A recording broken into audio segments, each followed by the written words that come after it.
this roughing the passer call stuff that's happening. Tom Brady, obviously, with Grady Jarrett this weekend, called by Jerome Boger, who called one against the Bills or against the Ravens, against the Bills last week. Then last night, there's a situation where Chris Jones strips the ball clearly, takes it from Derek Carr, tries to brace himself going down.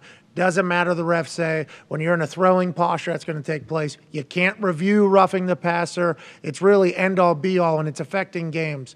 You're a quarterback. You've taken massive shots. I assume some of the rules that have been put in place are to save guys like you, to make you play longer. What are your thoughts on that? Tom Brady said, I don't throw the flags. And I think Tom Brady has gone out and said that the game's much easier now.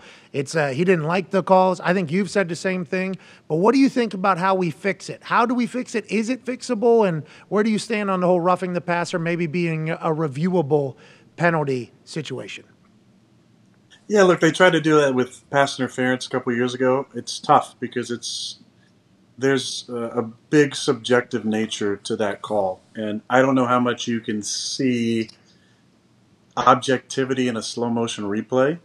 You know, look, as a quarterback, there's times where we feel like football players and times where we don't. You know, and what I mean by that is football is a collision sport. It's a contact sport.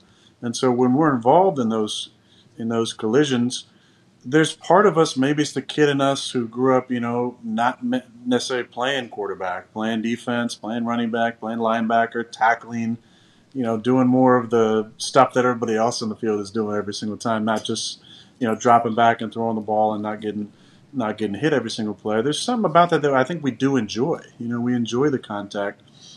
It is tough to play defense. You know, the strike zones for tacklers has totally changed. You can't hit guys over the middle like you used to.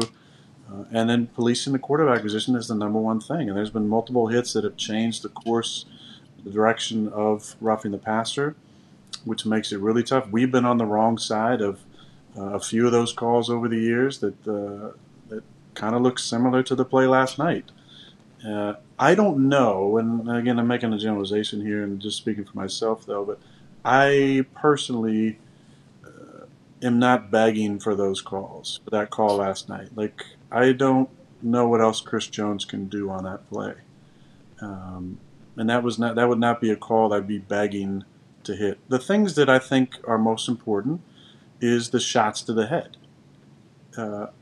That's the most important thing. It's the shots to the head and the unnecessary roughness ones where a guy doesn't have to pick you up and throw you down, or the 2 or 3 step shots. It's like intent almost. It's like intentional, you're saying. Yeah. You know, I think it's tough with the lower leg ones too, because a lot of times those guys are already on the ground or going to the ground. So I think the intent of the rule is protection of quarterback, and it's a quarterback-driven league, right? We have to understand that. But the enforcement is very difficult for all referees. I know both those referees. I mean, we've had them, both Jerome and Carl. They're both great refs, you know, and I think they both felt like they made the right call. It's heat of the moment. It's bang bang. It's quick. Those are difficult calls for sure. But it's more difficult in defense because I don't know if I'm coaching defensive line and I'm sitting in with Chris Jones in a meeting on Wednesday. What am I telling him? What are you supposed to do different? I mean, what is it? And I think that doesn't really get talked about whenever you're asking Carl why he made the call. But him doubling down on it, being like, well, in a throwing posture, they have protection. And I get the NFL is run by the quarterbacks. But, man, there's some big time – they go down to score. I mean, it is – it's big games are being decided by this whole thing. And I'm happy to hear your take on it, but you have to compliment every ref because guess what? Probably have them this upcoming weekend. So just keep doing that, Aaron. We'll keep doing the bad stuff. Listen, it's a tough job. I mean, I'm not bullshitting. It's a tough job. Agreed, yeah.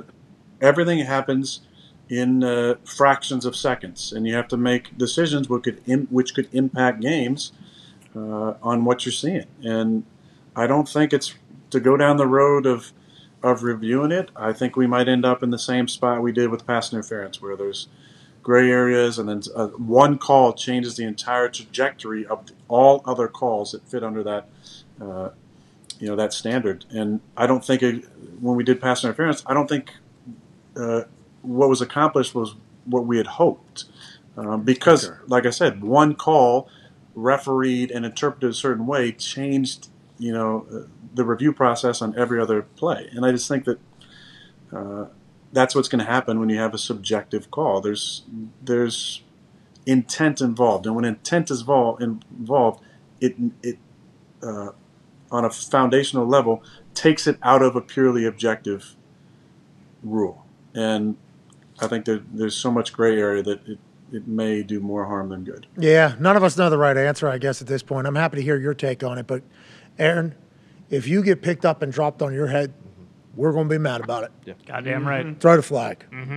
If you do a flop, though, we'll also probably, be mad. Well, you know what I mean? There's a little bit of a gray area. But these refs, I don't think can tell the difference. If you're flopping around back there, you might be able to pick up a quick 15. Yeah, something to think about. Listen, I'm not telling you to cheat, but just something to think about. You might feel like a weak person, a little bit soft in real time, and in the locker room, you might get buried on this show, probably get buried on the internet, probably get buried.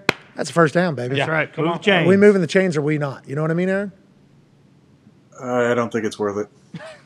You're right. I can never flop as a punter either. Somebody comes around, do the whole leg, get a first down. It's going to be tough for me to talk to my parents, I think, if I do that.